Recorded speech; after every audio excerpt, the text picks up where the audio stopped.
आज़ादी के बाद न जाने कितनी बार अलग अलग राज्यों में सिलेबस की किताबों में प्रकाशित किसी नाम, शख्सियत की कहानी, तस्वीर, शब्द आदि को लेकर विवाद होते रहे हैं। अब ताज़ा मामला राजस्थान का है। यहाँ की क्लास 1 की हिंदी की किताब दी गई एक कविता पर विवाद हो गया।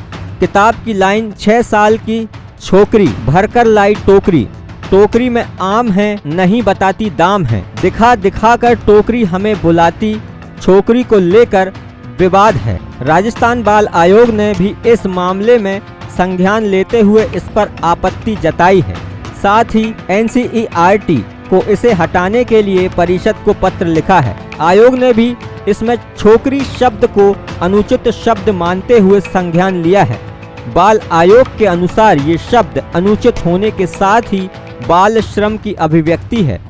इस विवाद पर NCERT क्या फैसला लेती है ये तो देखना होगा, लेकिन इस मौके पर आपको आज़ादी के बाद देश में शुरू हुए ऐसे ही पहले विवाद के बारे में बता रहे हैं। आज़ाद भारत में पहला मौका था जब किसी राज्य के शिक्षा मंत्री ने पद संभालते ही बच्चों की किताबों में गा से गणेश की बजाय गा से गधा प्रकाशित करवाया था। अब आप सोच रहे होंगे कि जब शुरुआत से ही बच्चों को गा से गणेश पढ़ाया जा रहा था तो उसे गधा करने की क्या जरूरत थी। आइए जरा उस शिक्षा मंत्री और गा से गणेश की जगह गा से गधा होने की पूरी कहानी आपको बताते हैं। भारत के 9वें राष्ट्रपति डॉक्टर शंकर दयाल शर्मा को तो सभी जानते हैं। आज़ादी के बाद 1952 में वे कांग्रेस के प्रतिनिधि के तौर पर भोपाल के मुख्यमंत्री बनाए गए। हालांकि 1 नवंबर 1956 को जब मध्य प्रदेश राज्य का गठन हुआ तो इसी में भोपाल राज्य का विलय हो गया। इसके बाद बनी सरकारों में शंकर दयाल शर्मा को बतौर मंत्री शामिल किया गया। मध्य प्रदेश की सरकार में शंकर दयाल शर्मा को शिक्षा मंत्री बनाया गया था। भोपाल के CM का पद संभालने के चलते शंकर दयाल शर्मा का स्वभाव सेकुलर था, क्योंकि भोपाल राज्य की अच्छी खासी आबादी मुस्लिमों की थी। बताया जाता है कि शंकर दयाल शर्मा अपनी शासन शैली में सेकुलर दर्शाने की पूरी कोशिश करते थे।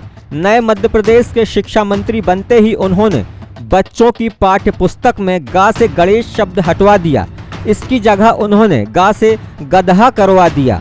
कहा जाता है कि शंकर दयाल शर्मा मानते थे कि सेकुलर देश में बच्चे जब बचपन से ही पाठ्य पुस्तक में गणेश शब्द पढ़ेंगे तो उनका स्वभाव शायद सेकुलर ना हो। उस वक्त शंकर दयाल शर्मा के इस फैसले का हिंदू महासभा और जनसंघ के लोगों ने काफी विरोध किया था, लेकिन कांग्रेस की मजबूत सरकार होने के चलते ये मुद्दा दब गया।